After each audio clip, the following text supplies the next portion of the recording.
राज्यसभा निर्वाचन में cross voting मामला बीजेडी 8 कांग्रेस 3 विधायकों सदस्यता रद्द आवेदन खारज कले बाचस्पति कहले नाही तथ्य प्रमाण।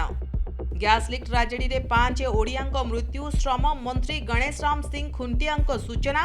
मुख्यमंत्री निर्देश रे तमिलनाडु गस्त करिसेंती 3 जणिया टीम। आज 2 दिनिया ब्रिक्स एनएसएस सम्मेलनी अजित डोभाल करिबे अध्यक्षता। सामिल हेबे चीन वैदेशिक मंत्री। आतंकवाद को नहीं गुरुत्वपूर्ण आलोचना। अमेरिका राष्ट्रपति उपरे बर्षिले नेतान्याहू। लेबानन सेना प्रत्याहार करने कले मना। कहले मु ट्रम्प को निर्देश रे करेनी काम। फिलिपाइन स्कूल रे बड़ अघटन। 15 वर्षीय नाबालकर आखिबुझा गुलीमाड़ चलीगला 3 छात्रों जीवन। 5 आहत हस्पिटाल रे भर्ती। अभियुक्त गिरफ। आसुछि 2टी लघुचाप। कमिब ताती। दक्षिण एवं उपकूल रे प्रबल छेचिब। जून 29 रे घूर्णिबलय प्रभाव रे 5 जाए लगाण वर्षा संभावना।